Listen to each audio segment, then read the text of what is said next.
Bienvenidos a Daniel y Apocalipsis.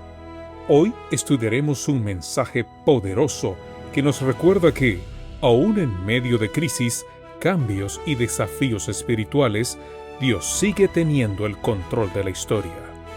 Estos libros proféticos no solo hablan del futuro, también hablan del presente, de la lucha entre la verdad y el error, de la fidelidad en tiempos difíciles y de la esperanza que encontramos en Cristo Jesús.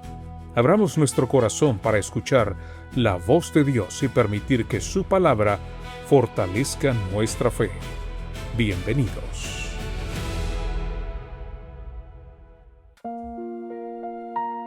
Hola amigas y amigos, qué placer estar con ustedes una vez más. Daniel capítulo 3 versículos del 2 al 3 nos dicen lo siguiente: Y envió el rey Nabucodonosor a que se reuniesen los sátrapas, los magistrados y capitanes, oidores, tesoreros, consejeros, jueces y todos los gobernantes de las provincias, para que viniesen a la dedicación de la estatua que el rey Nabucodonosor había levantado. Fueron pues reunidos los sátrapas, los magistrados y capitanes, los oidores, tesoreros, consejeros, jueces y todos los gobernantes de las provincias a la dedicación de la estatua que el rey Nabucodonosor había levantado, y estaban en pie delante de la estatua que había levantado el rey Nabucodonosor. Levantada la estatua, el rey convoca al imperio entero a rendirle homenaje. La lista de cargos no es un adorno, es un retrato del aparato de gobierno de Babilonia, y cada título conserva un color oficial en arameo. Los sátrapas, Akashdarpan, eran los oficiales al frente de las mayores divisiones del imperio. Los gobernadores o prefectos, Segán, los que administraban las provincias en que estas divisiones se subdividían. Los capitanes, Pekah, un cargo emparentado. Los jueces, Adargázar, consejero. Los tesoreros, Gedabar. Los consejeros, Detabar, literalmente portador de la ley, es decir, juez. Los oidores o alguaciles, Tiptai, oficial de policía. Y los gobernadores de menor rango, Shilton o gobernante, raíz de la que deriva la palabra sultán, término que abarcaba a todos los funcionarios de alguna importancia. Y hay un rasgo literario que el texto subraya al repetir la lista completa en el versículo siguiente. Esta repetición minuciosa de todos los títulos es propia de la retórica semítica, la misma que más adelante repetirá una y otra vez la lista de instrumentos musicales. No es descuido ni relleno, es un recurso deliberado que hace desfilar ante nuestros ojos, nombre por nombre, a toda la maquinaria del poder mundial reunida en un solo lugar y con un solo propósito.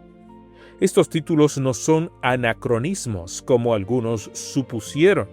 El nombre del sátrapa, antes tenido por persa, aparece ya en fuentes cuneiformes en tiempos de Sargón II, más de un siglo antes de Nabucodonosor. Los persas lo heredaron de Occidente.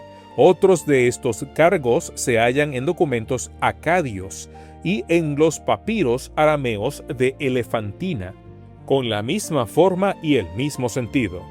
Que un término no se haya encontrado todavía en textos anteriores no prueba que no existiera, pues casi cada inscripción nueva saca a la luz palabras antes desconocidas. La terminología administrativa del relato respira el aire auténtico del imperio babilónico. Lo que el rey monta en Dura es un ensayo del último conflicto por la adoración. Convoca a todas las autoridades del reino para que al unísono se inclinen ante la imagen, y el que rehúse será arrojado al horno. Así, al fin del tiempo, un decreto de adoración forzosa saldrá a todo el mundo, y todos los rangos del poder civil serán movilizados para imponerlo. La misma estructura se repite: una imagen levantada, una orden universal, una amenaza de muerte. La llanura de Dura anticipa el día en que el poder del Estado hable con voz de dragón para obligar la conciencia. Detrás de esta convocatoria se levanta la pretensión más antigua de la rebelión, el poder humano exigiendo para sí la adoración que solamente le pertenece a Dios. El rey, embriagado por la perspectiva de su propia grandeza, parecía haber perdido todo recuerdo del monarca que está por encima de todos los reyes de la tierra, el que poco antes había confesado: «Vuestro Dios es Dios de dioses y Señor de los reyes». Ahora retiraba aquella confesión buscando demostrar ante las naciones que él era el mayor rey del universo y que todos debían inclinarse ante su supremacía y someterse como esclavos a su voluntad. La convocatoria de Dura es la adoración robada al cielo y reclamada por un hombre. Observa cómo el mal se rodea de números y de rangos. Toda la jerarquía del imperio fue reunida para que la presión de la multitud hiciera impensable la desobediencia en medio de tantos poderosos inclinados. Resistir parecería una locura. Así opera la tentación todavía. Nos muestra a todos doblando la rodilla y nos susurra que sería insensato quedar de pie. Pero la verdad no se decide por mayoría ni la fidelidad por consenso. Cuando toda la cultura se congrega para inclinarse ante lo que Dios prohíbe, el llamado del creyente no es contar cuántos ceden, sino recordar ante quién está en pie. No dejes que el tamaño de la asamblea defina tu lealtad, que la defina el Dios que ve entre la multitud al que no se dobla. Sátrapas, gobernadores, jueces y tesoreros, toda la grandeza de Babilonia formada en orden ante una estatua de oro, impresionante espectáculo y sin embargo vacío, porque adoraba a lo que no podía salvar. Ese desfile del poder mundial es una sombra invertida de otra reunión que la historia guarda cuando ante el trono de Cristo se congregarán todas las naciones, no arreadas por el miedo, sino atraídas por el amor, y toda rodilla se doblará ante aquel cuyo es el derecho. Hay dos convocatorias, y cada cual responde a una. La una de Dura, que exige por la fuerza, o la del Cordero, que invita por la gracia. Escoge hoy ante cuál te pondrás de pie, para que aquel día estés entre los que se inclinan por gozo y no entre los que se inclinaron por temor. Señor, Dios, Rey por encima de todos los reyes, que ves entre las multitudes al alma que es fiel. Gracias porque tu verdad no depende del consenso de los poderosos, ni tu adoración se rinde por decreto. Guárdanos de doblar la rodilla ante los ídolos que el mundo contenga, aunque todos a nuestro alrededor se inclinen.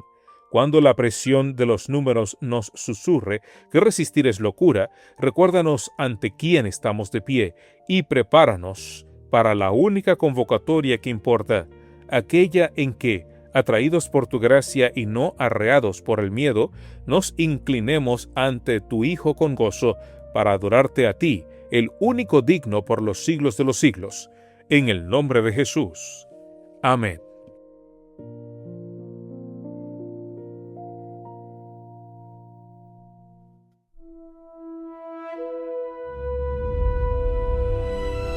Gracias por acompañarnos en este estudio de Daniel y Apocalipsis. Que el mensaje de hoy nos motive a permanecer firmes, confiar más en Dios y vivir con esperanza aún en medio de las pruebas. Recordemos que los reinos de este mundo pasarán, pero el reino de Dios permanecerá para siempre. Hasta nuestro próximo encuentro, que el Señor bendiga tu vida y fortalezca tu caminar espiritual.